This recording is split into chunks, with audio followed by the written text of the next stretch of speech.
Agora nós vamos ver quais são as opções que nós temos para modificar as definições da nossa vista e como a gente pode usar cada uma delas para alterar o produto final que vai ser mostrado na nossa prancha. Aqui, a nossa primeira opção seria a opção de orientação, e com ela nós podemos rotacionar o nosso desenho. Aqui, caso eu clique nela, ele faz uma rotação, e o interessante dessa rotação é que os textos vão se adequar à rotação que a gente escolher naquele momento. Então, eles sempre vão ficar legíveis de maneira automática. Pronto, além de poder rotacionar nesses 4 quadrantes, eu ainda posso definir a orientação graficamente. Clico novamente para criar essa reta, e agora eu já posso definir a nossa orientação. Aqui fiz uma alteração, e ele vai adequar os nossos textos para que eles apareçam da melhor maneira possível. Uma coisa interessante é que caso eu queira criar uma prancha caso eu queira criar uma vista com rotação, além disso, eu tenho que ir com a vista selecionada, clicar no botão definições, para acessar as definições dessa vista, e desmarcar essa opção de ignorar a rotação quando essa vista for aberta. Caso essa opção aqui fique ativada, mesmo com uma rotação aqui na nossa vista, eu sempre vou entrar com a vista rotacionada para o zero. Bom, a nossa segunda opção é a escala. A escala funciona de uma maneira bem objetiva, além das escalas que já vêm prontas, que podem ser alteradas livremente. Nós ainda podemos utilizar escalas personalizadas. Duas escalas personalizadas que eu uso muito são a 1 para 75, então só preciso digitar 75 e OK. E também a 1 para 25, no qual o processo seria o mesmo. E aí vocês veem como o nosso tamanho do texto é fixo, né? Agora o texto aparenta pequeno, mas na verdade é porque a nossa escala está uma escala bem grande, né? 1 para 25, uma escala que raramente a gente usaria para uma planta baixa geral de uma residência. Aqui posso voltar para 1 para 50. E aqui passando para a próxima opção, que são as combinações de vegetais. Posso acessar tanto clicando aqui nessa pilha de folhas, né, diferentes, ou também usando o atalho Ctrl L. Dentro das definições de vegetais eu tenho 2 campos principais. Do lado direito eu vejo todos os vegetais do nosso projeto, e do lado esquerdo eu vejo todas as combinações de vegetais disponíveis. E como isso funciona? Essencialmente, uma combinação de vegetais é só uma pré-definição salva de quais vegetais vão estar ligados ou desligados e bloqueados ou desbloqueados em um determinado momento.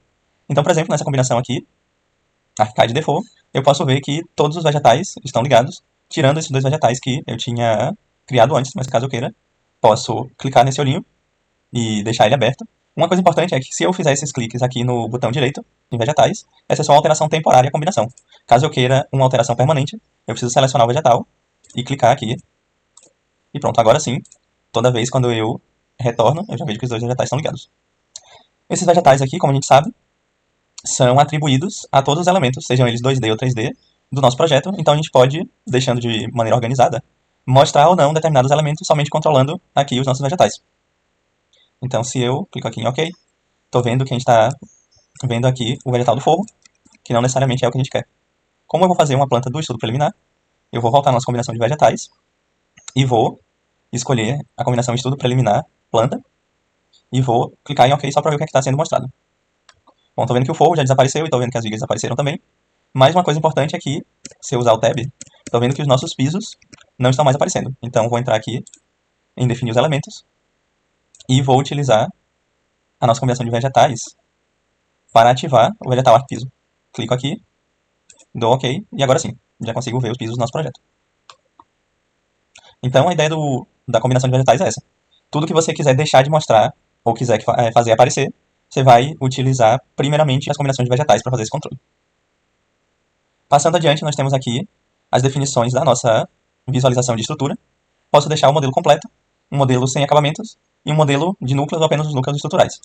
Isso daqui é muito importante para as nossas composições. Composições, vocês lembram? A gente utilizou lá no começo para criar essa parede, por exemplo, com um núcleo de tijolo cerâmico e um reboco de acabamento nos 2 lados.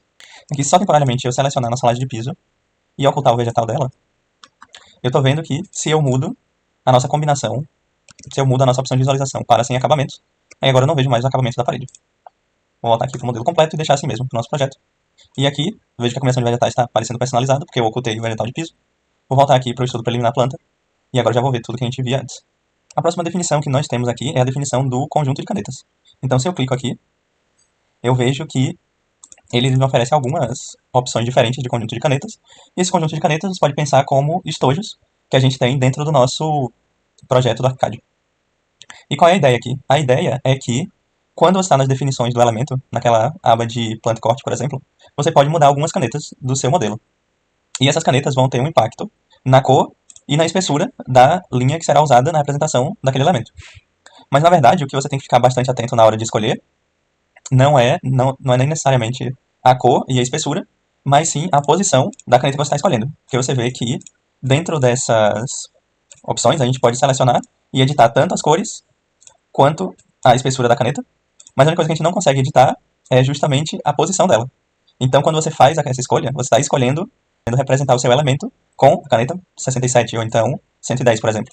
Você escolhe essa posição e a maneira que esse elemento vai ser representado, né, é somente uma consequência da posição dela. E por que isso é interessante? Porque quando eu seleciono uma cor de caneta, eu posso alterar o conjunto e isso vai trazer uma alteração na representação do nosso modelo. E se eu escolher bem, eu posso sempre ter uma representação consistente independente da escala, só mudando os nossos conjuntos de caneta.